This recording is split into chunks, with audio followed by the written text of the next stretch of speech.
Un immense frémissement parcourt la ville, et son écho se fera sentir dans les centres les plus lointains du pays au moment où le cercueil du père de la patrie sortira de sa demeure provisoire pour accomplir la dernière étape du dernier voyage. Dans cette ville d'Ankara, que la volonté d'un seul homme fit le cœur de la nouvelle Turquie républicaine. Dans cette Ankara, qui après avoir été le centre d'où fut conduite la guerre d'indépendance, devint le symbole du pays libéré et régénéré.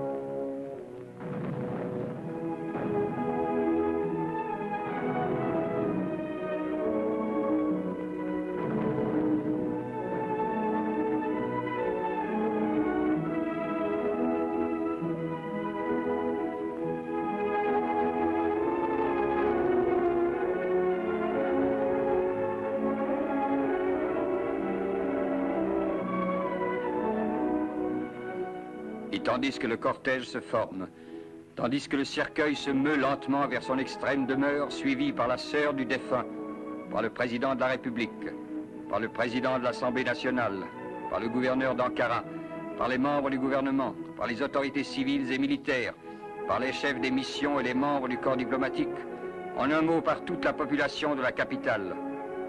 Tandis que résonnent les notes de cette marche, funèbre mais triomphale en même temps. Évoquons les étapes principales de la vie et de l'œuvre d'Atatürk. Né en 1880 à Salonique, il suit des études militaires qui le mènent à 24 ans au grade de capitaine. Il prêchait déjà des idées libérales et le jour même de sa promotion, il est arrêté et déporté en Syrie. À Damas, il crée le premier noyau d'une organisation révolutionnaire qu'il nommera Liberté. 2 ans plus tard, à Salonique, ce mouvement devient l'association Union et Progrès, qui organise l'insurrection de 1908. L'année suivante, on le voit chef d'état-major du corps de troupes qui occupe Constantinople. Durant la Première Guerre mondiale, il dirige la défense turque dans le secteur de Maïdos. Puis il est en Syrie et en Arabie jusqu'au moment où, après l'armistice, il rentre à Constantinople pour méditer l'entreprise de faire renaître sa patrie. Il débarque à Samsun, organise la résistance et fixe les directives du mouvement national, appelé par la suite kémaliste. Élu président du comité représentatif de l'Association pour la défense des droits de l'Anatolie et de la Turquie d'Europe, et ensuite chef du gouvernement national ainsi constitué, il s'établit à Ankara qui devient dès lors la véritable capitale de la Turquie. Une grande assemblée nationale est inaugurée le 23 avril 1920. En 1923, il obtient à Lausanne l'acte qui reconnaît l'indépendance de sa patrie. Puis, c'est la vaste, l'immense œuvre de réforme dans tous les domaines qui lui ont valu la gratitude impérissable de la nation. Le 23 octobre 1923, la République est proclamée et Kemal Atatürk est élu président de la Grande Assemblée. La même année, il est acclamé premier président de la République turque. Rappelons les principales réformes dont il fut l'auteur.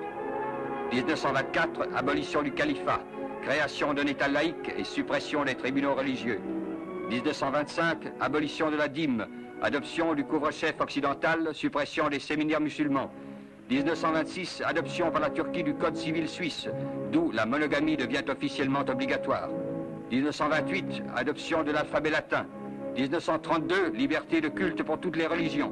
1935, les femmes ont le droit de vote et sont élues au Parlement. Autant de dates historiques, autant d'actes mémorables dans l'histoire de la Turquie moderne.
mausolée que la volonté passionnée de tout un peuple a voulu élever sur la colline de Razat Tepe à la mémoire de son chef, et dans le marbre et le bronze duquel sont enchâssés sa fidélité et son attachement, ce panthéon d'un seul homme qui, à partir d'aujourd'hui, est devenu le sanctuaire et l'orgueil légitime d'Ankara, est prêt à accueillir pour toujours la dépouille mortelle d'Atatürk.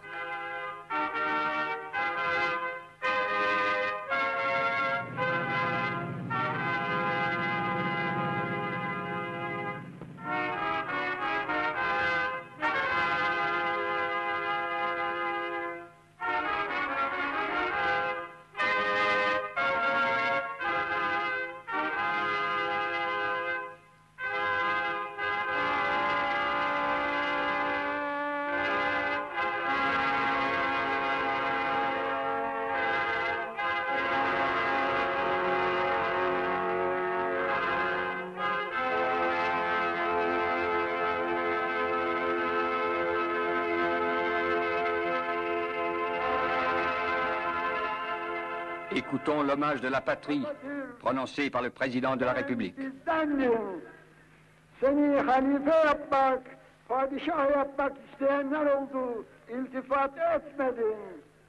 Milli irade yolunu seçtin.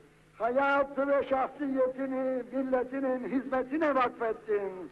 Türk'ün gıpta ettiği, taziz ettiği, övdüğü ve övündüğü vasıflara maliktin. Bütün bu meziyetlerinde Türk'ün ta kendisiydin. Şimdi seni kurtardığın vatanın her köşesinden gönderilen mukaddes topraklara veriyoruz. Bil ki hakiki yerin daima inandığın ve bağlandığın Türk milletinin minnet dolu sinesidir. Nur içinde yap. L'éloge funèbre a traduit l'émotion de tous ceux qui garderont dans leur cœur le souvenir du premier président de la République.